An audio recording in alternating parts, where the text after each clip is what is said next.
All right, welcome back. It's time for our conversation right now. My guest is joining me, Phillip Isakpa, who is the publisher and executive editor at Business AM.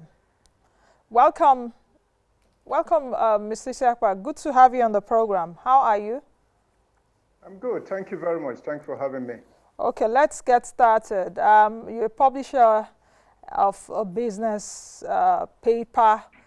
Speak to me about the sentiments of Nigerians so far since we entered another recession, the second one in just close to 5 years.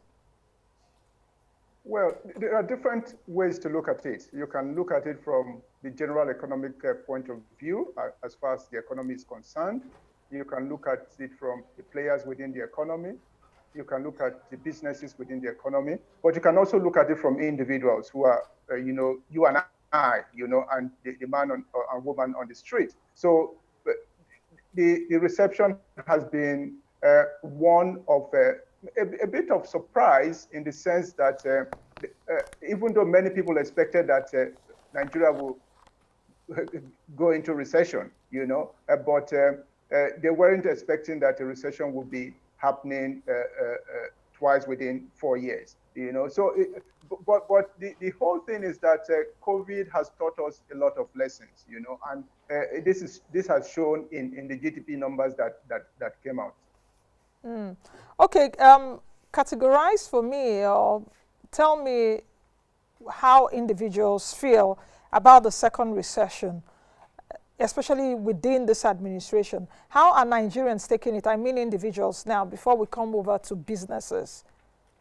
Okay, I think there's a broad way to look at it. So they are looking at it in terms of the struggle that this has brought to them, in the sense that the economy wouldn't function at its optimal level. So they are concerned that another recession has hit them, which will affect different areas of their lives. For instance, if you're looking at it broadly in terms of socio-economic, you'll be looking at, for instance, employment and unemployment impact of this, of going into recession for a second time, in 4 years. I mean, you're looking at income and poverty. So people are concerned about how recession will affect them, affect their income, affect the poverty level in the country.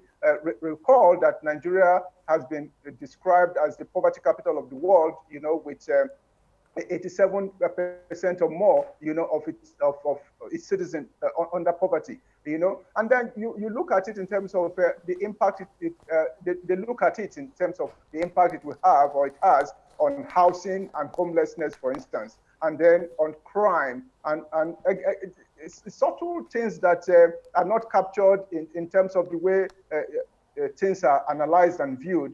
Domestic violence, recession has some impact on that, in terms of the pressure that it puts on people, So there are so many things. Job losses, people are afraid, what this will mean in terms of jobs.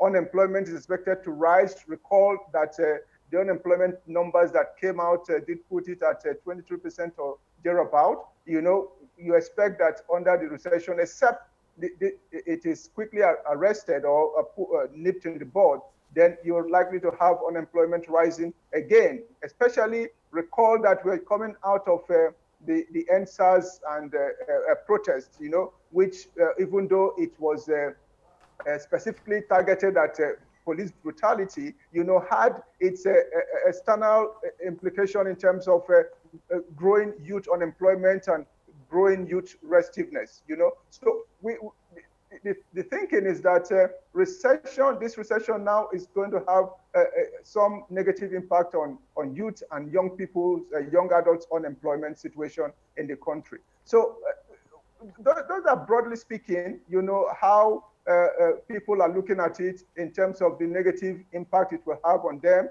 in terms of how it will increase the level of poverty, in terms of how, for instance, if you look at housing is such that when families are having to spend 30% of their household income on on housing, or perhaps they're paying rents, then you really have a big problem there. And this is something that many people are worried about. It could create what you call what some people have called livelihood strategies, in terms of how people begin to adapt to trying to survive, on when recession really hits you. For instance, you could have people looking for jobs that are not recognized or not captured by all the measurements that you have in place. You could have people looking at underhand ways of making income, from all sorts of things. Again, level of crime. There are people who are worried that this could exacerbate the rate of crime in the country, and that if that should happen, then you could have a country that is seriously in trouble. Nancy? You said quite a lot, and let's begin to dissect them a bit. That Nigerians, the socio-economic impact is felt in many ways. But tell me, in your own perspective, what do you think that distresses Nigerians the most? Is it that they don't have jobs at this time, or perhaps they lost their jobs? Or is it that food prices are on the increase, so even their purchasing power being reduced?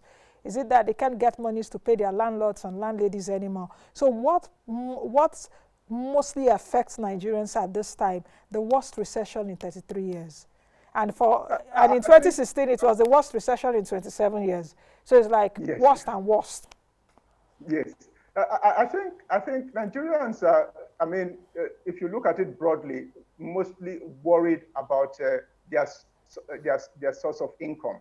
COVID-19 has distorted that greatly. You have people who have in terms of the employment has been, let's call it, cut into half. There are people whose income has been reduced as a result of COVID-19, and then you bring recession into it, and in terms of registering the numbers that the country is now in recession.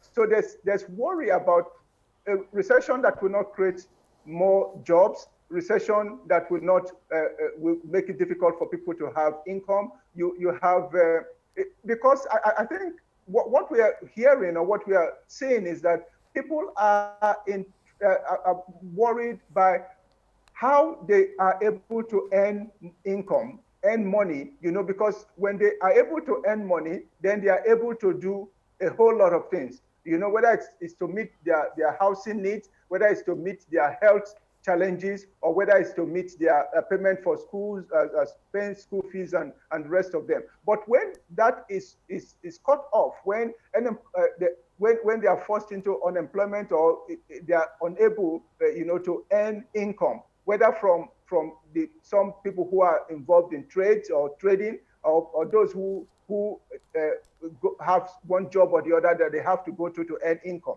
When that is not happening, then you expect, they are worried by that. They are worried that, so the first worry is the one that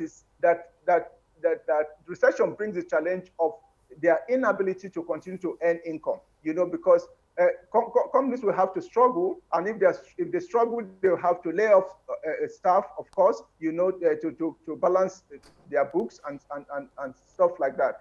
So basically worried more by where will the next meal come from, and to get the next meal, or to meet your rent and your housing needs, or to meet your health challenges, you have to earn income. And because this recession has that impact of negating job creation and employment creation, then you're going to have that big challenge. Recall too that because there's this contraction, the economy is not at its optimal level, it dovetails into a whole lot of things, whether you're talking about businesses that are trying to survive, or to produce goods and services, or you're talking about the traders who find that purchasing power has whittled down, and people are no longer coming to the markets to buy their wares. So you have that challenge. So the starting point is inability to be able to make money or to earn income, and which affects quite a whole lot of things. I think that's a major worry for people. Okay, let me ask this question, and let me put it this way. Since Nigeria's economy, of course, we're still in a recession until we get the current numbers by the NBS. We're in the last quarter of the year. Do you think that individuals are more affected by the recession than businesses in Nigeria? Let me explain what I mean. Individuals being more affected than businesses, in the sense that we had more people that were unemployed even before the recession. Now the recession has worsened that unemployment figures.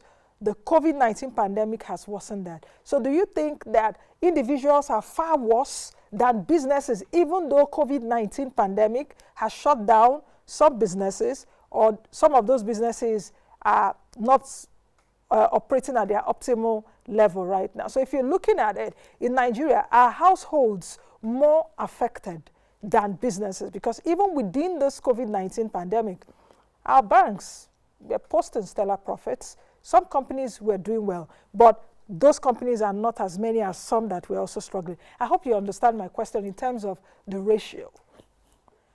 Yes, I understand what you're trying to draw out from your question. Now, are individuals more affected?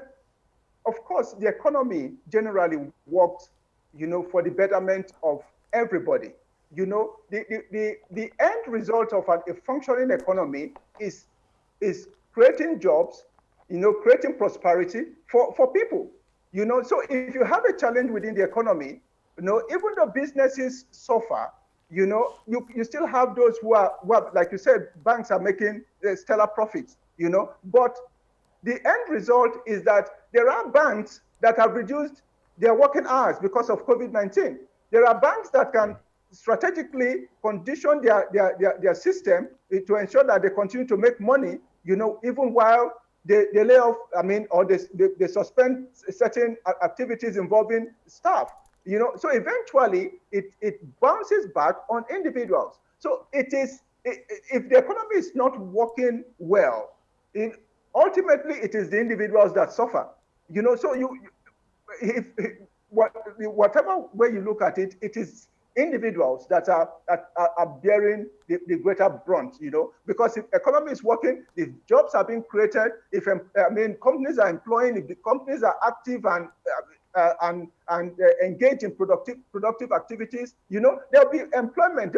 People will be absorbed, But when things are slow, when things are down, it is the individuals that will suffer. So I would say, as far as I'm concerned, that if the system isn't working well, especially with regards to management of the economy, then it is individuals that feel the pain more. Okay. It's just that you have a system where maybe companies are functioning. Some would, of course, because if the things, if what is going on is too tight for them, they will slow down their production. They will shut some production lines, and then they will lay off staff. Ultimately, it's those staff that are laid off, who have 2, 3, or 4 people depending on them. A family of 4 will have external individuals that they are taking care of. So you can see that they will feel the pain more. Okay. It's a business. Okay, Miss Isakpa, just hold on a bit and let me come in here again. Yes. Looking at the socio-economic impacts, you've laid down how Nigerians are feeling. Many Nigerians have lost jobs. Businesses shut down. Some businesses aren't fine. It's easy. We must also recognize the fact that the federal government, or even government across board, has also introduced a number of measures or interventions over the last few months in a bid to reduce the impact of COVID-19 pandemic.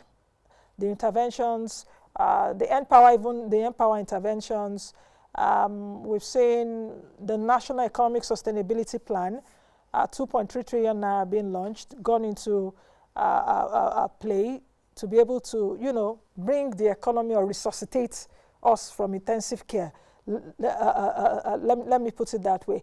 With a looking at these interventions, how do you think that Nigerians have fared socioeconomically? The big part of the question is that without those interventions, do you think that we would have been worse off than the worst? Where, because you see, if you have bad, worse worse than worst. I think we have a very large population. 200 going to 210 or more. A million people. That number isn't child's play. So it's like how do they put it? You drop water being put in a basket. It's like dropping a coin in an ocean. So there isn't a lot of money to go around. So forget the numbers that you hear, the trillions that you hear. We have a major challenge in terms of data capturing. So you are likely not. I mean, that's the situation. This isn't capturing everybody. That data challenge. Okay, seems we've lost connection there. Mr. Isakpa, I would come back to you in a bit to round off your thoughts around what I've asked you, government interventions. But let me stick there a bit. I did talk about the government interventions and the impact socioeconomically on Nigerians. So many interventions right now across board. I don't know if I should say so many, but there are interventions. The National Economic Sustainability Plan, 2.3 trillion naira, some of it going for COVID interventions. The Central Bank of Nigeria, also the COVID-19 TCF, the Targeted Credits Facility, interventions for households and businesses.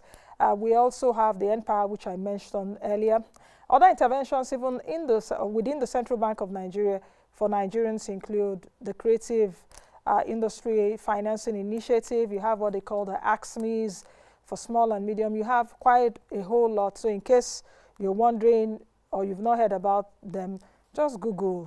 Information is just at our fingertips. Just Google and don't be adamant and say, oh, they don't give their people. Just, try. Just try.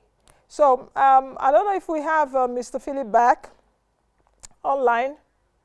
Okay, my director is telling me not yet. So I was actually saying earlier that interventions are on. I also do know that some people have applied but not yet received any intervention or any money, or they haven't seen their alerts. They haven't received credit alerts. It's so nice that you just get PAM on your phone, credit alert. A lot of people, like Mr. Phillip was saying, that the number of Nigerians that we have, that the edge right now are even more than the monies that the government across board has earmarked. So it's like a coin in an ocean. Okay, I think I can see Mr. Phillip back. Are you back now? Yes. The network is the network. Yes. All right, welcome back. Let me allow you to land on your thoughts when you were saying that the interventions we're seeing is like a drop in an ocean. So it won't really go anywhere compared to our population. We have over 19 million Nigerians that are out of work, and we have close to 4 million of them entering the labor market almost all the time. So how much interventions can you really do? If you even take a look at the country's budget, if you say, let's share it, how much will go to each person? I think what needs to happen is it's policy that is put in place, and that intends to capture things progressively in the long term. If you do ad hoc policy because we're in recession, let's do A, B, C, D, or we have COVID attacking us, let's do A, B, C, D. The problem is that over the years or even decades, you haven't had that systematic approach. For instance, why is it that we don't know where we are, where our people are? What's what's the problem with having a good database, that captures people, so that when you are doing palliatives, you know where the people are, so you can reach out to them. So even though government is trying as much as it can, to try to address some of these challenges, I think we haven't really been holistic, in terms of how we want to address the issues. Okay, Mr. Isakpa, let me just butt in a bit when you're talking about data. Where or what is the role of the BVN, for example? Because I know that, at least for the central bank's interventions, they pay directly into the accounts of the beneficiaries. So even with that, with the BVNs, and one person is entitled to one BVN, if you like, have 1 million accounts. So even with the BVN, you can actually track and tell us these are the numbers of people that have received these or so amount of monies, which I think the central bank governor did at the last MPC, gave us a breakdown, because I particularly asked him that question. I really wanted to know how many Nigerians have been lifted out of, the bottomless pit during this period. And he gave me those figures. But that's for the central bank. How about for the Ministry of Humanitarian Affairs, for example, and is this social development, where at a time during the COVID lockdowns that the ministry was seen doling out monies, cash, to beneficiaries? Can that be traced? So is that where you are looking at in terms of data? I needed us to be clear. The N-Power 2 is also bank accounts. You have the BVN. You have the BVN data. You have NIMSI data as well. So there's data all over the place. They've been capturing us for such a long time. Sometimes they capture data for specific challenges that they want to address. BVN came out to address a challenge. But whether that BVN has now been transformed into wanting to help people, in terms of addressing specific needs of society. I think there's a point to be made here, right? Whether government thinks about the good society, you have to be pursuing the good society, which means that there has to be a minimum, under which you want your people to live.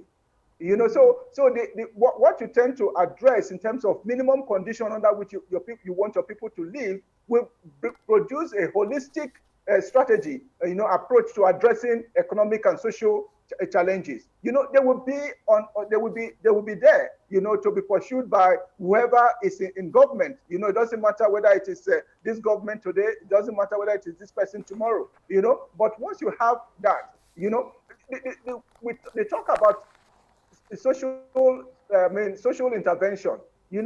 Is it driven? What is the philosophy that is driving our social intervention? So I believe that we are short on philosophy, to address social challenges that face our people. Okay, Mr. Isakpa. So that's the point I make about data. Okay, I think let me ask this final question just before we go, and I'll need you to answer it in just a few seconds. With all what you have said, and looking at the socio-economic impact of the recession, how do you think that Nigerians have adapted? Or do you think we've not adapted?